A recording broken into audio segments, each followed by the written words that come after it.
ನಮಸ್ಕಾರ. ಇವತ್ತು ನಾವೊಂದು ತುಂಬಾನೇ ವಿಶೇಷವಾದ ಪ್ರಾಚೀನ ನಗರದ ಕಥೆ ಕೇಳೋಣ. ಅದರ ಹೆಸರು ಧೋಲಾವೀರ. ಇದು ಸುಮ್ಮನೆ ಹಳೆಕಾಲದ ಒಂದು ಊರಲ್ಲ, ಬದಲಿಗೆ ಮನುಷ್ಯನ ಬುದ್ಧಿವಂತಿಕೆಗೆ ಒಂದು ಅದ್ಭುತ ಉದಾಹರಣೆ. ಆದ್ರೆ ಇಲ್ಲೊಂದು ದೊಡ್ಡ ಪ್ರಶ್ನೆ ಇದೆ. ಅದೇನ್ ಗೊತ್ತಾ?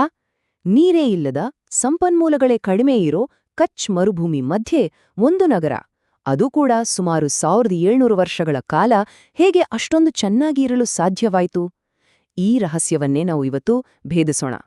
ಸರಿ, ಧೋಲವೀರ ಯಾಕೆಷ್ಟು ಸ್ಪೆಷಲ್ ಅಂತ ಅರ್ಥ ಮಾಡ್ಕೋಬೇಕಂದ್ರೆ ಮೊದಲು ಅದು ಯಾವ ದೊಡ್ಡ ನಾಗರಿಕತೆಯ ಭಾಗವಾಗಿತ್ತು ಅಂತ ನಾವು ತಿಳ್ಕೋಬೇಕು. ಬನ್ನಿ ಅದರ ಬಗ್ಗೆ ಸ್ವಲ್ಪ ನೋಡೋಣ. ನಾವು ಮಾತಾಡ್ತಾ ಇರೋದು ಸಿಂಧೂ ಕಣಿವೆ ನಾಗರಿಕತೆಯ ಬಗ್ಗೆ. ಇದು ಜಗತ್ತು ಕಂಡ ಅತ್ಯಂತ ಹಳೆಯ ಮತ್ತು ದೊಡ್ಡ ನಾಗರಿಕತೆಗಳಲ್ಲಿ ಒಂದು. ಅಂದ್ರೆ ಸುಮಾರು 13 ಲಕ್ಷ ಚದರ ಕಿಲೋಮೀಟರ್. ಅಬಾ, ಅಷ್ಟು ದೊಡ್ಡ ಪ್ರದೇಶದಲ್ಲಿ ಹರಡಿತ್ತು. ಇದು ಸುಮ್ನೆ ಹಳ್ಳಿಗಳ ಗುಂಪಲ್ಲ, ಬದಲಿಗೆ ಪಕ್ಕಾ ಪ್ಲಾನ್ ಮಾಡಿ ಕಟ್ಟಿದ ನಗರಗಳ ಒಂದು ನೆಟ್ವರ್ಕ್. ಈ ನಾಗರಿಕತೆ ಏನೋ 1-2 ವರ್ಷ ಇದ್ದಿದ್ದಲ್ಲ, ತುಂಬಾನೇ ದೀರ್ಘಕಾಲ ಇತ್ತು. ಅದರ ಇತಿಹಾಸವನ್ನೇ ನಾವು 3 ಮುಖ್ಯ ಭಾಗಗಳಾಗಿ ನೋಡಬಹುದು: ಆರಂಭಿಕ, ಮಧ್ಯದ ಮತ್ತೆ ಕೊನೆಯ ಹರಪ್ಪನ್ ಕಾಲ ಅಂತ. ಒಟ್ಟಿನಲ್ಲಿ ಸುಮಾರು 2000 ವರ್ಷಗಳ ಕಾಲ ಇದು ತುಂಬಾ ಚೆನ್ನಾಗಿ ಬೆಳೆದಿತ್ತು. ಯೋಚನೆ ಮಾಡಿ, 2000 ವರ್ಷ. ಹಾಗಾದ್ರೆ ಈ ನಾಗರಿಕತೆಯ ಬೇರೆ ಬೇರೆ ನಗರಗಳನ್ನ ಹೇಗ್ ಕಟ್ಟುತ್ತಿದ್ರು? ಒಂದು ಕಾಮನ್ ಡಿಸೈನ್ ಇತ್ತಾ? ಅದನ್ನ ನೋಡಿದ್ರೆ ಧೋಲಾವೀರ ಯಾಕೆ ಬೇರೆದಾಗಿ ಕಾಣುತ್ತೆ ಅಂತ ನಮಗೆ ಕ್ಲಿಯರ್ ಆಗಿ ಗೊತ್ತಾಗುತ್ತೆ. ಹರಪ್ಪ, ಮೊಹೆಂಜೊದಾರೋ ಈ ಥರದ ಹೆಚ್ಚಿನ ನಗರಗಳಲ್ಲೆಲ್ಲ ಒಂದು ಪಕ್ಕಾ ಪ್ಯಾಟರ್ನ್ ಇತ್ತು. ಗ್ರಿಡ್ ಸಿಸ್ಟಮ್ಮಲ್ಲಿ ನೀಟಾಗಿ ಕಟ್ಟಿದ ರಸ್ತೆಗಳು ಎಲ್ಲ 90 ಡಿಗ್ರಿಯಲ್ಲಿ ಕಟ್ಟಾಗ್ತಾ ಇದ್ವು. ಇಡೀ ಊರನ್ನ 2 ಭಾಗ ಮಾಡ್ತಿದ್ರು. ಒಂದು ಎತ್ತರದ ಜಾಗ, ಅದನ್ನ ಸಿಟಾಡೆಲ್ ಅಂತಾರೆ, ಬಹುಶಃ ಅಲ್ಲಿ ಆಡಳಿತಗಾರರು ಇರ್ತಿದ್ರೇನು. ಇನ್ನೊಂದು ಕೆಳಪಟ್ಟಣ, ಜನಸಾಮಾನ್ಯರಿಗೆ. ಅಷ್ಟೇ ಅಲ್ಲ, ಸುಟ್ಟ ಇಟ್ಟಿಗೆಗಳ ಬಳಕೆ ಮತ್ತು ಅವರ ಡ್ರೈನೇಜ್ ಸಿಸ್ಟಮ್ ಅಂತೂ ಅದ್ಭುತವಾಗಿತ್ತು. ಇದಕ್ಕೆ ಬೆಸ್ಟ್ ಎಕ್ಸಾಂಪಲ್ ಅಂದ್ರೆ ಮೊಹೆಂಜೊದಾರೋದಲ್ಲಿರೋ ಮಹಾ ಸ್ನಾನಗೃಹ. ಇದನ್ನ ಆ ಎತ್ತರದ ಸಿಟಾಡೆಲ್ ಭಾಗದಲ್ಲಿ ಕಟ್ಟಿದ್ದಾರೆ. ಅವರ ಕನ್ಸ್ಟ್ರಕ್ಷನ್ ಸ್ಕಿಲ್ ಎಷ್ಟೊಂದು ಅಡ್ವಾನ್ಸ್ಡ್ ಆಗಿತ್ತು ಅನ್ನೋದಕ್ಕೆ ಇದೇ ಸಾಕ್ಷಿ. ಇದು ಹರಪ್ಪನ್ ನಗರಗಳ ಒಂದು ಟ್ರೇಡ್ ಮಾರ್ಕ್ ಅಂತಾನೆ ಹೇಳ್ಬಹುದು. ಸರಿ, ಈಗ ನಮ್ಮ ಕಥಾನಾಯಕ ಧೋಲಾವೀರ ಕಡೆಗೆ ಬರೋಣ. ಯಾಕಂದ್ರೆ ಇದುವರೆಗೂ ನಾವು ನೋಡಿದ ಆ ಕಾಮನ್ ಪ್ಯಾಟರ್ನ್ಗೆ ಧೋಲಾವೀರ ಪೂರ್ತಿ ತದ್ವಿರುದ್ಧ. ಅದಕ್ಕೆ ಇದು ಇಷ್ಟೊಂದು ಇಂಟ್ರೆಸ್ಟಿಂಗ್. ಏನಪ್ಪಾ ಆ ವ್ಯತ್ಯಾಸ ಅಂದ್ರೆ, ಬೇರೆಲ್ಲಾ ನಗರಗಳಲ್ಲಿ 2 ಭಾಗಗಳಿದ್ರೆ ಧೋಲಾವೀರದಲ್ಲಿ ಮಾತ್ರ 3 ಭಾಗಗಳಿದ್ವು. ಒಂದು ಸಿಟಾಡೆಲ್, ಒಂದು ಮಧ್ಯಪಟ್ಟಣ ಮತ್ತೆ ಒಂದು ಕೆಳಪಟ್ಟಣ. ಈ 3 ಹಂತದ ವಿನ್ಯಾಸ ಬೇರೆ ಎಲ್ಲೂ ಸಿಗೋದಿಲ್ಲ. ಹೌದು, ಇಡೀ ಹರಪ್ಪನ್ ನಾಗರಿಕತೆಯಲ್ಲೇ 3 ಭಾಗಗಳಾಗಿ ವಿಂಗಡಿಸಿದ ಒಂದೇ ಒಂದು ದೊಡ್ಡ ನಗರ ಅಂದ್ರೆ ಅದು ಧೋಲಾವೀರ. ಅಷ್ಟೇ ಅಲ್ಲ, ಪ್ರತಿಯೊಂದು ಭಾಗಕ್ಕೂ ತನ್ನದೇ ಆದ ಬೃಹತ್ ಕಲ್ಲಿನ ಕೋಟೆ ಇತ್ತು. ಇಂತಹ ಒಂದು ಕಾಂಪ್ಲೆಕ್ಸ್ ಡಿಫೆನ್ಸ್ ಸಿಸ್ಟಮ್ ಬೇರೆಲ್ಲೂ ಇಲ್ಲ. ಇನ್ನೊಂದು ದೊಡ್ಡ ವ್ಯತ್ಯಾಸ ಅಂದ್ರೆ ಕಟ್ಟೋದಕ್ಕೆ ಬಳಸಿದ ವಸ್ತುಗಳು. ಬೇರೆಲ್ಲಾ ಕಡೆ ಸುಟ್ಟ ಇಟ್ಟಿಗೆಗಳನ್ನೇ ಜಾಸ್ತಿ ಬಳಸಿದ್ದಾರೆ. ಆದ್ರೆ ಧೋಲಾವೀರದಲ್ಲಿ ಹಾಗಲ್ಲ. ಅಲ್ಲೇ ಸಿಕ್ತಿದ್ದ ಮರಳುಗಲ್ಲುಗಳನ್ನೇ ಬಳಸಿ ದೊಡ್ಡ ದೊಡ್ಡ ಗೋಡೆಗಳನ್ನ, ಕಟ್ಟಡಗಳನ್ನ ಕಟ್ಟಿದ್ದಾರೆ.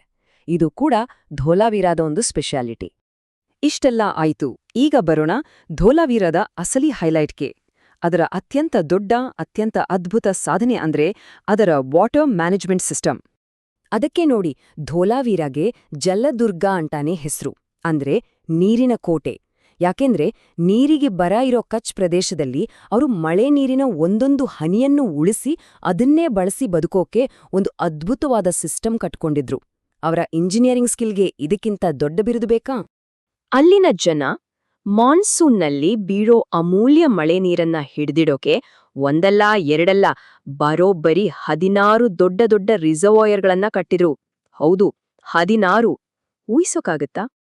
ಅವರ ಸಿಸ್ಟಮ್ ತುಂಬಾನೇ ಸಿಂಪಲ್ ಆದ್ರೆ ಸಖತ್ ಎಫೆಕ್ಟಿವ್. 4 ಸ್ಟೆಪ್ಸ್.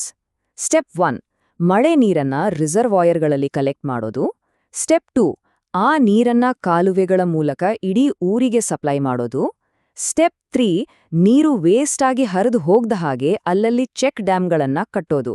ಮತ್ತೆ ಸ್ಟೆಪ್ 4, ಬಿಸಿಲ್ಗಾಲಕ್ಕೆ ಬೇಕಾಗುತ್ತೆ ಅಂತ ಮೆಟ್ಟಿಲು ಬಾವಿಗಳಲ್ಲೇ ನೀರನ್ನ ಸ್ಟೋರ್ ಮಾಡಿಡೋದು. ಎಂತ ಅದ್ಭುತ ಪ್ಲಾನ್ ಅಲ್ವಾ? ಇದು ಸುಮ್ನೆ ಒಂದು ಸಿಸ್ಟಮ್ ಅಷ್ಟೇ ಅಲ್ಲ, ಇದು ಕಂಚಿನ ಯುಗದ ಇಂಜಿನಿಯರಿಂಗ್ನ ಒಂದು ಮಾಸ್ಟರ್ ಪೀಸ್. ಅಂಥ ಕಷ್ಟದ ಪರಿಸ್ಥಿತಿಯಲ್ಲಿ ಒಂದು ನಗರ 1000 ವರ್ಷ ಉಳಿದುಕೊಂಡಿತ್ತು ಅಂದ್ರೆ ಅದಕ್ಕೆ ಕಾರಣವೇ ಈ ಅದ್ಭುತ ನೀರು ನಿರ್ವಹಣಾ ವ್ಯವಸ್ಥೆ. ಸರಿ, ನೀರು ನಿರ್ವಹಣೆ ಆಯ್ತು. ಈಗ ಧೋಲಾವಿರಾದಲ್ಲಿ ಸಿಕ್ಕಿರುವ ಬೇರೆ ಪ್ರಮುಖ ವಸ್ತುಗಳು ಮತ್ತೆ ಈ ಜಾಗದ ಮಹತ್ವದ ಬಗ್ಗೆ ಸ್ವಲ್ಪ ಮಾತಾಡೋಣ. ನೋಡಿ, ಸಿಂಧೂ ಕಣಿವೆ ನಾಗರಿಕತೆಯ ಪ್ರತಿಯೊಂದ ಸೈಟ್ ಕೂಡ ತನ್ನದೇ ಆದ ಸ್ಪೆಷಾಲಿಟಿ ಹೊಂದಿದೆ. ಮೊಹೆಂಜೊದಾರೋ ಅಂದ ತಕ್ಷಣ ಮಹಾ ಸ್ನಾನಗೃಹ ನೆನ್ಪಾಗುತ್ತೆ. ಲೋಥಲ್ ಅಂದ್ರೆ ಹಡಗುಕಟ್ಟೆ, ಹರಪ್ಪ ಅಂದ್ರೆ ದೊಡ್ಡ ಧಾನ್ಯಾಗಾರಗಳು. ಹಾಗೆಯೇ ಧೋಲಾವೀರ ಅಂದಾಗ ನಮಗೆ ಸಿಗೋದು 10 ದೊಡ್ಡ ಅಕ್ಷರಗಳಿರೋ ಒಂದು ಸೈನ್ ಬೋರ್ಡ್. ಅದರ ಅರ್ಥ ಏನು ಅಂತ ಇವತ್ತಿಗೂ ಯಾರಿಗೂ ಗೊತ್ತಾಗಿಲ್ಲ. ಅದೇ ದೊಡ್ಡ ಮಿಸ್ಟ್ರಿ. ಧೋಲಾವಿರಾದ ಈ ಜಾಗತಿಕ ಮಹತ್ವವನ್ನು ಗುರುತಿಸಿಯೇ 2021ರಲ್ಲಿ ಯುನೆಸ್ಕೋ ಸಂಸ್ಥೆ ಇದನ್ನ ವಿಶ್ವ ಪರಂಪರೆಯ ತಾಣ ಅಂತ ಘೋಷಣೆ ಮಾಡ್ತು. ಮನುಷ್ಯನ ಬುದ್ಧಿವಂತಿಕೆ ಮತ್ತೆ ಪರಿಸ್ಥಿತಿಗೆ ಹೊಂದಿಕೊಂಡು ಬದುಕೋ ಕಲೆಗೆ ಇದೊಂದು ದೊಡ್ಡ ಗೌರವ. ಹಾಗಾದ್ರೆ ಕೊನೆಯದಾಗಿ ಒಂದ್ ಪ್ರಶ್ನೆ. ಸುಮಾರು 5,000 ವರ್ಷಗಳ ಹಿಂದೆ ಒಂದು ಪ್ರಾಚೀನ ನಗರ ನೀರಿಲ್ಲದ ಜಾಗದಲ್ಲಿ ಸುಸ್ಥಿರವಾಗಿ ಬದುಕೋದನ್ನ ಕಲಿತುಕೊಂಡಿತ್ತು ಅಂದ್ರೆ, ಇವತ್ತು ನೀರಿನ ಸಮಸ್ಯೆ ಎದುರಿಸ್ತಿರೋ ನಾವು ಅವರಿಂದ ಕಲಿಬೇಕಾದ ಪಾಠಗಳೇನಿರ್ಬೋದು? ಸ್ವರ್ಥ ಯೋಚನೆ ಮಾಡಿ.